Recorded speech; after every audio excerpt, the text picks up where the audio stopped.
প্রিয় ছাত্র বন্ধুরা, আজকে আমরা ক্লাস 12-এর তড়িৎ দ্বিমেরু যে বাকি অংশটুকু রয়েছে সেটা জেনে নেব। আর গাউসের উপপাদ্য, গাউসের যে উপপাদ্য বা গাউস থিওরেম যেগুলো যেটা আছে তড়িৎ সংক্রান্ত, সেগুলো জানবো এবং তার অ্যাপ্লিকেশন সম্বন্ধে একটুখানি জেনে নেব। প্রথমে তড়িৎ দ্বিমেরুর যে জায়গায় আগের দিন শেষ করেছিলাম সেটা হচ্ছে যে তড়িৎ দ্বিমেরুকে যদি আমরা একটা সুষম তড়িৎ ক্ষেত্রে রাখি তাহলে কি ঘটবে সেটা দেখে নিই। সুষম তড়িৎ ক্ষেত্রে তড়িৎ দ্বিমেরু, সুষম তড়িৎ ক্ষেত্রে তড়িৎ দ্বিমেরু।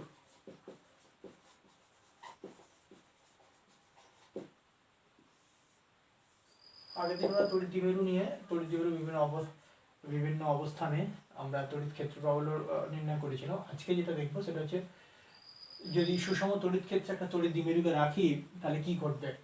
সাপোজ এখানে একটা সুষম তড়িৎ ক্ষেত্র আছে, তার মানে এখানে একটা বলরেখা, যেগুলো প্যারালাল বলরেখা, সুষম তড়িৎ ক্ষেত্রে বলরেখাগুলো প্যারালাল হয়। এটা আমরা সুষম তড়িৎ ক্ষেত্রে যেগুলো ই ভেক্টর দ্বারা প্রকাশ করব, ই ভেক্টর। এখানে একটা যদি তড়িৎ দ্বিমেরুকে রাখি, তড়িৎ দ্বিমেরু, সাপোজ একটা তড়িৎ দ্বিমেরু মাইনাস কিউ প্লাস কিউ যদি রাখি এবং এদের মধ্যবর্তী দূরত্ব যদি 2l হয়, আমরা আগেও দেখেছি, তাহলে কি ঘটবে। অ্যাকচুয়ালি এটা তড়িৎ দ্বিমেরু যার মধ্যবর্তী দূরত্ব হচ্ছে -12, এদিকে মাইনাস কিউ প্লাস কিউ। তড়িৎ ক্ষেত্রে রাখা হয়েছে ই প্রাবল্যযুক্ত তড়িৎ ক্ষেত্রে রাখা হয়েছে, এটা ই প্রাবল্যযুক্ত তড়িৎ ক্ষেত্রে রাখা হয়েছে। তাহলে এক্ষেত্রে কি ঘটবে, এই প্লাস আধানটা তড়িৎ ক্ষেত্রের নিম্নতর অংশ থেকে উচ্চতর অংশের দিকে যেতে চাইবে, অর্থাৎ এদিকে একটা উচ্চতর থেকে নিম্নতর এদিকে একটা বল প্রযুক্ত হবে, অর্থাৎ একটা বিকর্ষণ অনুভব করবে। আর মাইনাস আধান সে এদিকে একটা বল অনুভব করবে। এই বলের মান দুটোই সমান এবং বিপরীত। এই বলের মান কিউ ইন্টু ই আর এই বলের মানও কিউ ইন্টু ই, দুটোই সমান এবং বিপরীত। ঠিক আছে, তো এই বরাবর ভেক্টরে প্লাস মাইনাস এই দুটো বল অনুভব করবে। অ্যাকচুয়ালি টোটাল বল এক্ষেত্রে plus kiwi minus kiwi equal to 0, অর্থাৎ তড়িৎ দ্বিমেরুকে যদি একটা সুষম তড়িৎ ক্ষেত্রে স্থাপন করি তাহলে এর উপর প্রযুক্ত মোট বল কিন্তু 0। কিন্তু অন্যদিকে আমরা একটা জিনিস দেখতে পাচ্ছি যে প্লাস কিউ আধানের উপর ইকিউ বল এবং মাইনাস কিউ আধানের উপর মাইনাস ইকিউ, কিন্তু ম্যাগনিটিউডগত দিক থেকে একই, সমান। এই দুটো বল কিন্তু সমান্তরাল এবং বিপরীতমুখী, অর্থাৎ এক্ষেত্রে কিন্তু এই তড়িৎ দ্বিমেরুর উপরে একটা কি প্রযুক্ত হচ্ছে বলতো, সমান্তরাল বিপরীতমুখী বলকে আমরা কি বলি, টর্ক। একটা টর্ক প্রযুক্ত হচ্ছে, সমান্তরাল এবং বিপরীতমুখী। এই টর্কের প্রভাবে এই তড়িৎ দ্বিমেরুটা কিন্তু এই তড়িৎ ক্ষেত্রে একটা ঘোরার প্রবণতা তৈরি হবে। সাপোজ ধরে নিই এই যেহেতু এটা মাইনাস কিউ আধান, তাহলে এই দিক বরাবর একটা তড়িৎ দ্বিমেরু ভ্রামক রয়েছে, সেটাকে পি অক্ষ দ্বারা প্রকাশ করি। এই তড়িৎ দ্বিমেরু ভ্রামকের সঙ্গে তড়িৎ ক্ষেত্র ভেক্টরের একটা অ্যাঙ্গেল রয়েছে, যেটাকে থিটা দ্বারা প্রকাশ করলাম। এখন তাহলে মোট বল 0, কিন্তু এর উপর একটা দ্বন্দ্ব বা টর্ক কাজ করছে, তড়িৎ দ্বন্দ্ব। সেই দ্বন্দ্বের রাশিমালা বের করতে হবে, দ্বন্দ্ব বা টর্ক। সেই টর্ক সমান্তরাল বিপরীতমুখী যে বল সেটাকে দ্বন্দ্ব, এবং দ্বন্দ্বের যে ভ্রামক সেটাকে আমরা টর্ক বলে থাকি। সেই টর্কের রাশিমালা আমরা বের করব। টর্কের রাশিমালা বের করার নিয়ম হচ্ছে সমান্তরাল দুটো বলের মান এবং তাদের মধ্যবর্তী লম্ব দূরত্ব, অর্থাৎ এই বলের সঙ্গে বলের যে লম্ব দূরত্ব, এটাকে যদি আমরা পিছন দিকে বাড়াই তাহলে বর্ধিত করলে এই যে দূরত্বটা, এই নাম্বারটার নাম দিয়ে দিই, যদি এ, এটা বি এবং সি, তাহলে এক্ষেত্রে দ্বন্দ্ব বলাটা ভুল হয়েছে। দ্বন্দ্বের ভ্রামক সমান হচ্ছে কি, দ্বন্দ্বের ভ্রামক সমান বল, সমান্তরাল বল দুটির একটি মান, বল ইন্টু লম্ব দূরত্ব। তাহলে কি বললাম না, একটা তড়িৎ দ্বিমেরু কি অনুভব করবে, দ্বন্দ্ব অনুভব করবে, এবং সেই দ্বন্দ্বের ভ্রামক বল কিন্তু মোট বল 0। তাহলে বল এক্ষেত্রে কোন একটি বলের মান কিউ ইন্টু ই ইন্টু লম্ব দূরত্ব মানে হচ্ছে এই দূরত্বটা, এটা কত হবে লম্ব দূরত্বটা, থিটা হলে এটাও থিটা,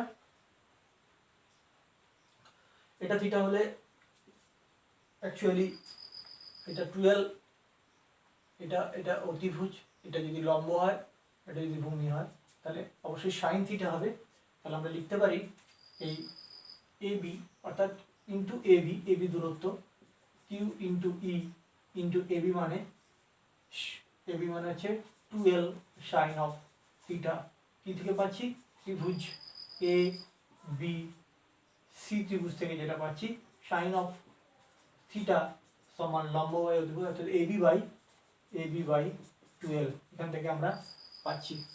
অর্থাৎ এটা যেটা হলো অ্যাকচুয়ালি 2QL ই সাইন অফ থিটা।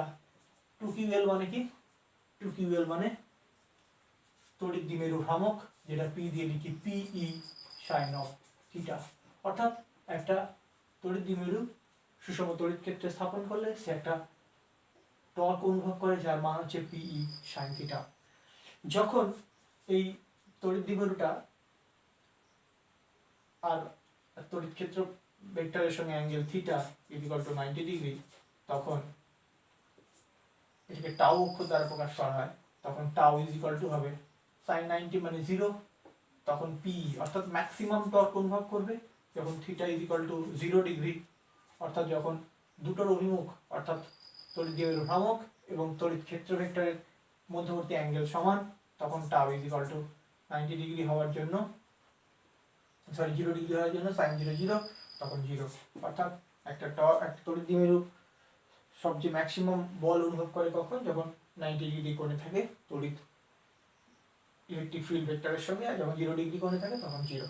তাই এইটুকুই। এটাকে ভেক্টর নোটেশনে যদি লেখা হয় tau is equal to P cross E, এটা হচ্ছে ভেক্টর নোটেশন তড়িৎ দ্বিমেরু ভ্রামক, তড়িৎ দ্বিমেরুকে যদি রাখা হয় তার উপর টর্ক, সেটা হচ্ছে এইটা। এবং যদি ভেক্টর দিয়ে লিখতে হয় তাহলে এদিকে ই ভেক্টর, একটু ছবি দিয়ে যদি লিখতে হয় এদিকে ই, এদিকে পি, এবং এদিকে হচ্ছে টাউ ভেক্টর, অর্থাৎ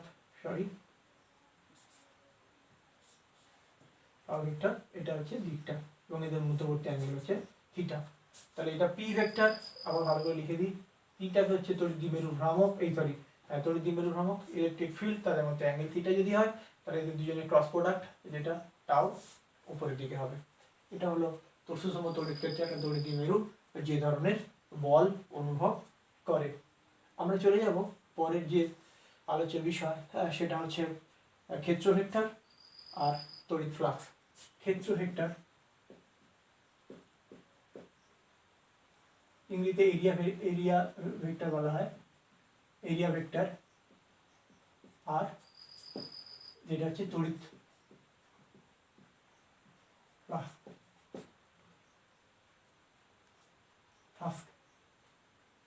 ইংরেজিতে লিখতে ভালো হয় তড়িৎ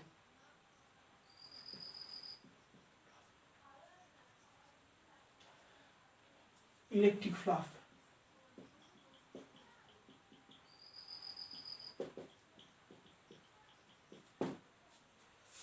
এই দুটো বিষয় নিয়ে ক্ষেত্র ভেক্টর, এরিয়া ভেক্টর আর ইলেকট্রিক ফ্লাক্স, এই দুটো বিষয় নিয়ে আলোচনা করব। আমরা বর্তমানে ক্ষেত্র ভেক্টর অর্থাৎ কোনো এরিয়াকে আমরা ভেক্টর হিসেবে জানবো বা বুঝবো এখন থেকে। ওই ভেক্টরের যে অভিমুখ সেই দিক বরাবর, যে সাপোজ একটা বদ্ধ তল কল্পনা করি, এটা একটা বদ্ধ তল, বদ্ধতলের উপরে কোনো একটা অংশ, এটা ডিএস, এবং এই ডিএস এর উপরে একটা লম্ব যে ভেক্টর, সেটাকে আমরা এইভাবে প্রকাশ করি। অ্যাকচুয়ালি এটা এখানে লেখার থেকে ভালো হতো ডিএস। এই যে ভেক্টরের দৈর্ঘ্যটা, এটা কিন্তু এর ক্ষেত্রফল নির্দেশ করে।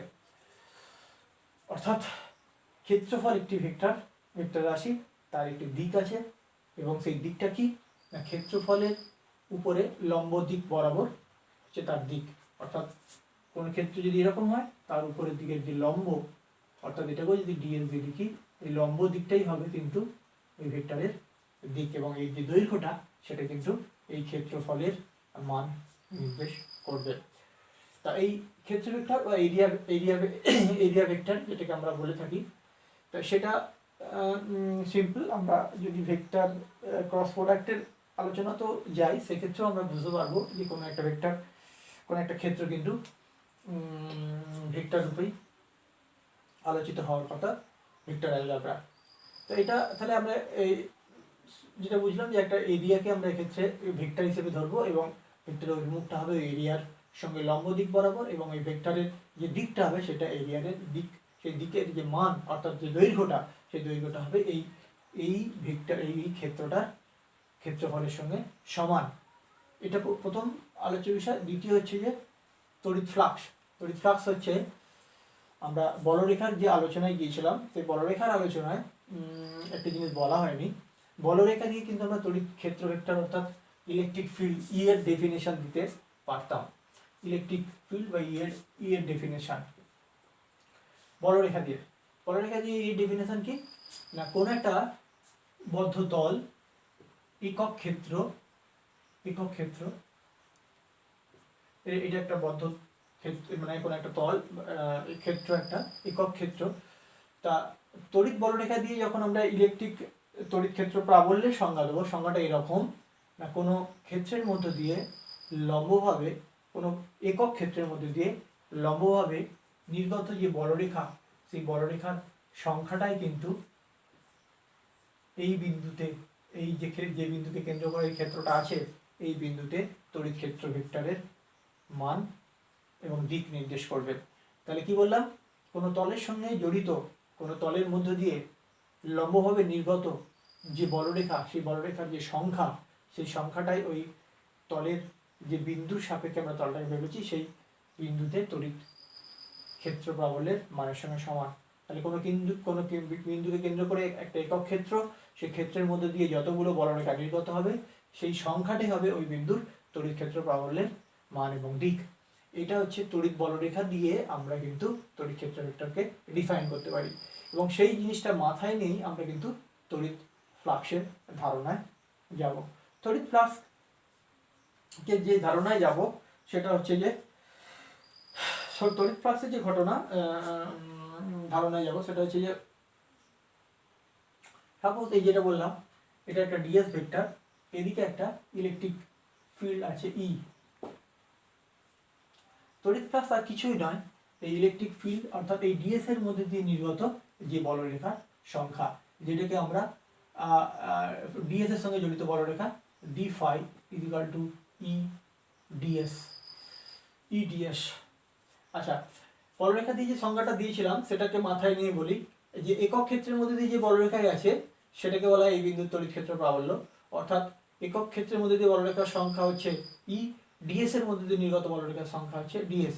অর্থাৎ ডিএস এর মধ্যে দিয়ে মোট যে বলরেখা আছে সেটাকে আমরা বলি ডি ফাই। এই ডি ফাইটাই হচ্ছে তড়িৎ ফ্লাক্স। এখন ঘটনা যদি এরকম হয়, অর্থাৎ এরিয়া ভেক্টর যেটা কিনা আমার এই দিকে ডিএস, আর ইলেকট্রিক ফিল্ড ভেক্টর যেটা কিনা এই দিকে, যদি এরকম হয়ে থাকে, দুটোর মধ্যে যদি একটা অ্যাঙ্গেল থাকে, তাহলে সেক্ষেত্রে ডি ফাই অর্থাৎ ডিএস এর সঙ্গে জড়িত তড়িৎ flux equal to D phi equal to E dot DS. অর্থাৎ এক্ষেত্রে ভেক্টর দিয়ে লিখতে হবে E DS cos of theta, E DS cos of theta. অর্থাৎ এইটাই কিন্তু তড়িৎ ফ্লাক্সের definition. D phi is equal to অর্থাৎ E DS cos theta, DS এর সঙ্গে জড়িত যে তড়িৎ বলরেখা তার সংখ্যাটা হচ্ছে ই ডিএস কস থিটা, সেটাকেই তড়িৎ ফ্লাক্স বলা হয়। আপাতত ডেফিনেশনটা এরকম, তড়িৎ ফ্লাক্সের ডেফিনেশন। তা আমরা তড়িৎ ফ্লাক্সের যে একক এবং মাত্রা সেটা জেনে নিই। একক এবং মাত্রা, একক ও মাত্রা, একক ও মাত্রা তড়িৎ ফ্লাক্সের মাত্রা একক হবে। আচ্ছা, ই এর একক কি? ই এর একক হচ্ছে নিউটন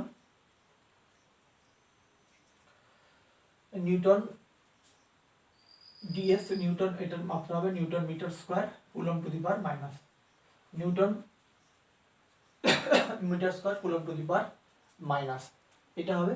আর আরেকটা ভেক্টর ছিল, আরেকটা একক ছিল, সেটা হচ্ছে volt actually volt per metre, সেটা কিন্তু অ্যাকচুয়ালি ইলেকট্রিক ফিল্ডের একটা একক ছিল, আমরা আগে পড়েছি volt per metre. Volt per মিটারের সঙ্গে মিটার স্কোয়ার গুণ করে দিলে ভোল্ট মিটার, এটাও কিন্তু একটা একক, তড়িৎ ফ্লাক্সের একক। মাত্রাটা কী হবে, যেমন ইলেকট্রিক ফিল্ডের মাত্রা হচ্ছে M L T to the power -2, actually M L square হবে, M L square T to the power -2, ঠিক আছে, আই টু দি পাওয়ার -1, ঠিক আছে। তার সঙ্গে যেটা গুণ হবে একটা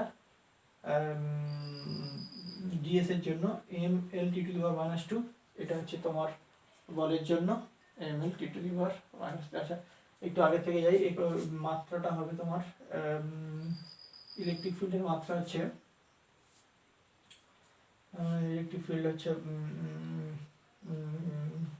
একক আধানের উপর যে বল, অর্থাৎ F by E is equal to actually F by Q. F এর মাত্রা হচ্ছে M L T to the power -2, Q মানে হচ্ছে I into I Q by T, তারপরে কিউ ইজ হচ্ছে আই ইন্টু টি। তার মানে কিউ যদি হয় তাহলে তলায় টি, এখানে টি টু দি পাওয়ার -3 হয়ে যাবে, টি টু এটি আই ইনভার্স, এটা হবে, ঠিক আছে। তাহলে M L T to the power -3, T to the power -3 I inverse, তার সঙ্গে একটা এল স্কোয়ার গুণ হবে এই ডিএস এর জন্য, তার মাত্রাটা হবে M L square T to the power -3 I to the power -1, এটা হবে মাত্রা, তড়িৎ ফ্লাক্সের মাত্রা হবে এইটা, ঠিক আছে। মোটামুটি এইটুকুই। তার এই তড়িৎ ফ্লাক্সের পর আমরা যেটা জেনে নেব, আমাদের গসের উপপাদ্যে যাওয়ার জন্য যেটা আমাদের জানতে হবে, সেটা হচ্ছে যে আমাদের জেনে যেটা নিতে হবে, সেটা হচ্ছে যে ঘনকোণ, সলিড অ্যাঙ্গেল যেটাকে বলা হয় ইংরেজিতে ঘনকোণ।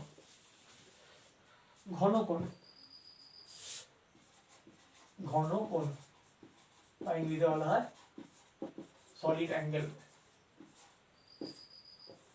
ঠিক আছে। সলিড অ্যাঙ্গেল কাকে বলে? সলিড অ্যাঙ্গেল হচ্ছে কোনো একটা বিন্দু থেকে কিছুটা দূরে যদি একটা সারফেস কল্পনা করি, এই সারফেসটা এই বিন্দুর চারিদিকে যে ত্রিমাত্রিক কোণ উৎপন্ন করে সেটাকেই বলা হয় ঘনকোণ।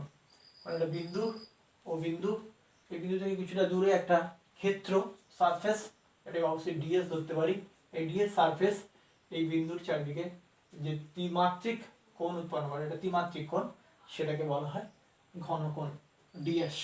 এবং এই ঘনকোণের পরিমাপ যেটা করা হয়, যদি ডি ওমেগা দিয়ে লিখি, এটা ওমেগা, ডি ওমেগা সমান ডিএস বাই, যদি এখান থেকে এর দূরত্ব আর হয় তাহলে ডিএস বাই আর স্কোয়ার, এটা হচ্ছে ডেফিনেশন, ডি ওমেগা সমান ডিএস বাই আর স্কোয়ার। যদি এমন হয় ডিএস বাই আর স্কোয়ার, যদি এমন হয় কোনো একটা যদি ভালো করে আঁকি, কোনো একটা বিন্দু, সেই বিন্দু থেকে আর দূরত্বে একটা ক্ষেত্র রয়েছে, ঠিক আছে, সেই ক্ষেত্র, এটা হচ্ছে সলিড অ্যাঙ্গেল। আচ্ছা, একটু অনুপাত আঁকলাম।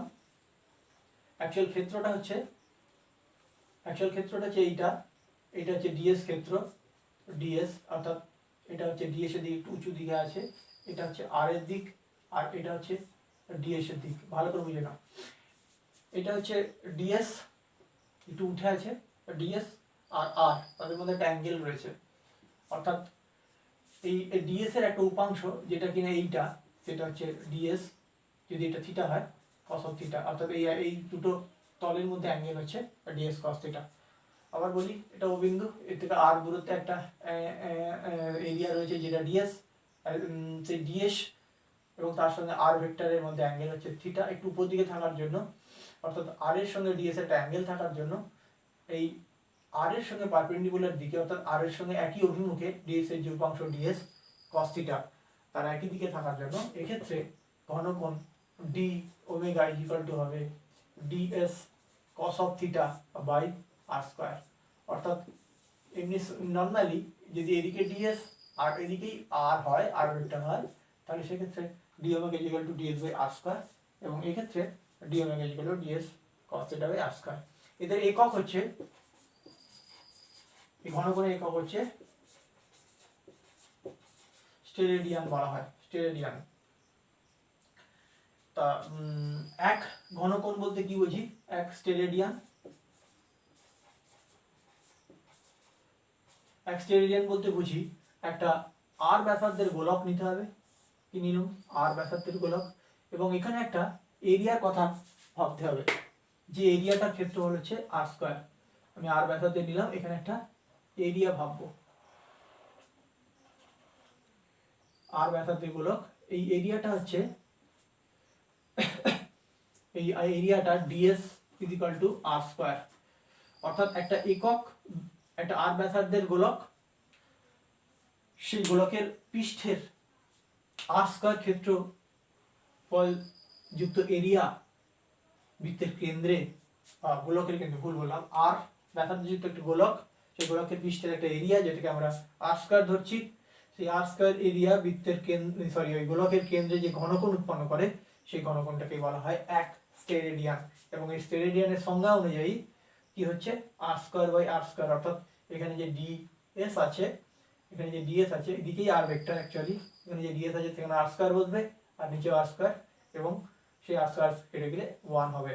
তাহলে এক স্টেরেডিয়ান কি বললাম না, r ব্যাসার্ধের যদি কোনো একটা গোলক এবং সেই গোলকের পৃষ্ঠের কোনো একটা ক্ষেত্র যার ক্ষেত্রফল r স্কয়ার, সেই ক্ষেত্রটা ওই গোলকের কেন্দ্রে যে কোণ উৎপন্ন করে সেটাকে বলে এক স্টেরেডিয়ান। এগুলো মাথায় একটু রাখতে হবে। এবারে দেখো, যদি এরকম একটা বদ্ধ গোলক হয়, r ব্যাসার্ধের গোলক হয়, এবং তার কোন একটা ds ক্ষেত্রের জন্য যদি ঘনকোণ d ওমেগা হয়, তাহলে d omega equal to ds cos of r square. যদি এরকম হয়, ওমেগা ইকুয়াল টু কি হবে? অর্থাৎ integral d omega equal to integral ds cos of theta by r square. অর্থাৎ আমি গোলকের ক্ষেত্রে যদি ধরি, তাহলে গোলকের ক্ষেত্রে যদি ধরি, গোলকের চারদিকের যে ক্ষেত্রফল, এটা হচ্ছে ds cos থিটা, এবং সেই চারদিকের ক্ষেত্রফল হিসেব অনুযায়ী যেটা হবে, এটা হবে actually 4 pi r square by r square সমান হচ্ছে 4 পাই। অর্থাৎ বলতে চাইছি, এই যে গোলক, এই গোলকের চারদিকে এক্ষেত্রে cos থিটাটা কি হয়ে যাবে? এক্ষেত্রে cos থিটা 0 হয়ে যাবে, কারণ r এবং ds এর মধ্যে অ্যাঙ্গেল 0 ডিগ্রি, তাহলে cos থিটা 0 হয়ে যাবে। ds by r square, ds মানে এই গোলকের চারদিকের ক্ষেত্রফল হচ্ছে 4 বাই r স্কয়ার, r স্কয়ার কেটে গিয়ে তাহলে 4 পাই। যদি এরকম রেগুলার শেপের গোলক নাও হয়, অর্থাৎ যদি এরকম ধরনের একটা ত্রিমাত্রিক গোলক হয়, তাহলেও এর চারদিকের মোট ঘনকোণ অ্যাকচুয়ালি সেটাও কিন্তু টি ওমেগা, সরি, এর চারদিকে যে ঘনকোণ সেটা ওমেগা ইকুয়াল টু 4 পাই।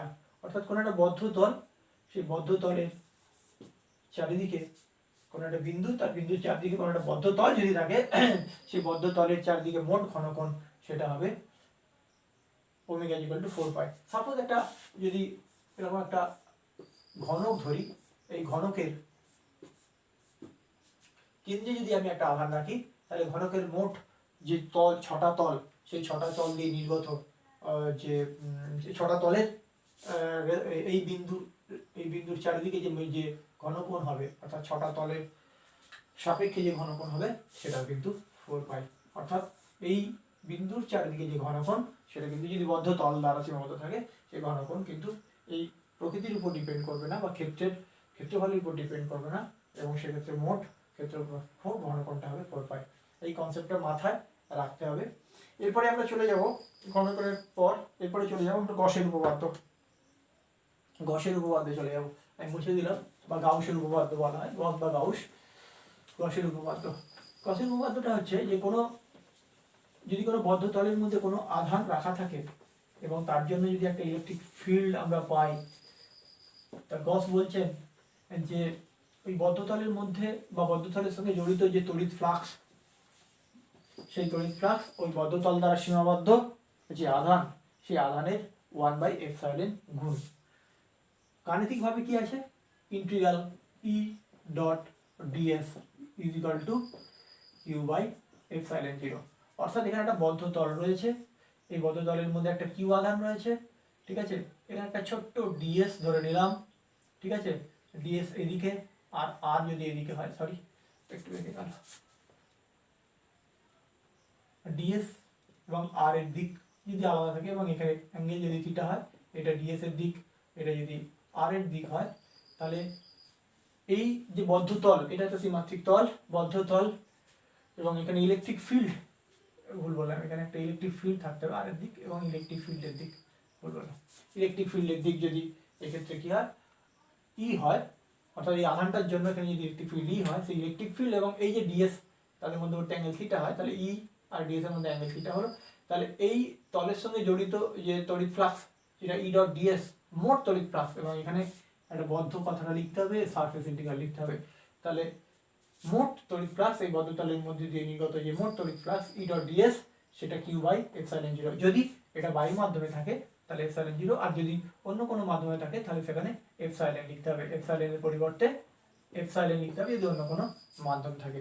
তাহলে কোনো বদ্ধ তলের মধ্যে যদি কিউ পরিমাণ আধান থাকে, বদ্ধ তলের মধ্যে দিয়ে নির্গত তড়িৎ ফ্লাক্স ওই বদ্ধ তল দ্বারা পরিবেষ্টিত যে তড়িৎ আধান তার 1/এপসাইলন গুণ, অর্থাৎ কিউ ইন্টু 1/এপসাইলন। এই বদ্ধ তলের সঙ্গে জড়িত মোট তড়িৎ ফ্লাক্স, তড়িৎ ফ্লাক্সের ডেফিনেশন আমি আগে দিয়েছি, ই ডট ডিএস, সেটা কার সঙ্গে সমান, এই বদ্ধ তল দ্বারা সীমাবদ্ধ বা পরিবেষ্টিত যে আধান তার এপসাইলন গুণ। এটা হচ্ছে গসের উপপাদ্য। এখন ঘটনা হচ্ছে এই যে যদি এই যে কথাটা বলা আছে যে বদ্ধ তল দ্বারা সীমাবদ্ধ যে আধানটা রয়েছে সেই আধানের এপসাইলন গুণ, আধান যদি বদ্ধ তলের মধ্যে মোট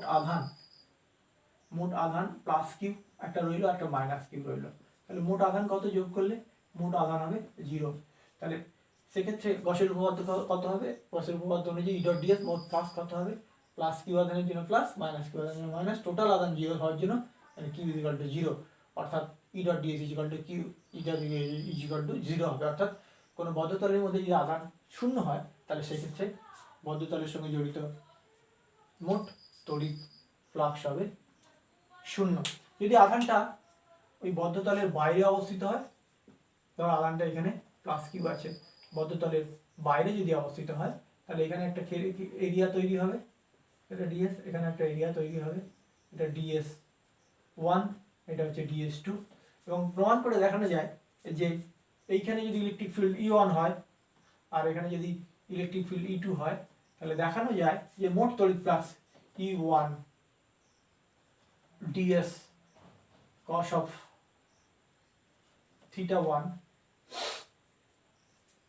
এটা যেহেতু বাইরে প্লাস E2, এটা ds2 cos of theta 2 is equal to 0, অর্থাৎ কোনো আধান যদি কোনো বদ্ধ ক্ষেত্রের বাইরে অবস্থিত হয় তাহলে সেই তল দ্বারা বা তলের সঙ্গে জড়িত যে তড়িৎ ফ্লাক্স, সেই তড়িৎ ফ্লাক্সের মান হবে 0। এটা প্রমাণ করে দেখানো যায়। তাহলে গসের উপপাদ্য কি বললাম না, কোনো বদ্ধ তলের সঙ্গে জড়িত তড়িৎ ফ্লাক্স ওই বদ্ধ তল দ্বারা সীমাবদ্ধ বা পরিবেষ্টিত মোট যে তড়িৎ আধান, সেই তড়িৎ আধানের এপসাইলন গুণ বা এপসাইলন 0 গুণ, এটা হচ্ছে গসের উপপাদ্য। এবং আমরা কোনো একটা পার্টিকুলার সিচুয়েশানে আমরা এই গসের উপপাদ্যটাকে প্রমাণ করতে পারি। আচ্ছা, একটা পার্টিকুলার কেস যদি আমরা ধরে নিই যে একটা বদ্ধ তল আমি যদি কল্পনা করে নিই, ঘন করে ডেফিনেশন থেকে আমরা সেই প্রমাণটা করতে পারি। একটা সহজে প্রমাণ, গসের উপপাদ্যের প্রমাণটা সহজে করি। ধরে নেওয়া যাক একটা বদ্ধ তল রয়েছে, বদ্ধ তলের মধ্যে একটা কিউ পরিমাণ আধান রয়েছে, একটা বদ্ধ তল রয়েছে, এখানে একটা কিউ পরিমাণ আধান রয়েছে, এবং এই আধানের জন্য এখানে একটা এলিমেন্টারি ক্ষেত্র ধরে নিলাম ডিএস, এবং এখানে একটা তড়িৎ ক্ষেত্র ওই আধানের জন্য ই তৈরি হয়েছে, সুষম তড়িৎ ক্ষেত্রে এই বদ্ধ ক্ষেত্রটা রয়েছে, এটা বদ্ধ ক্ষেত্র,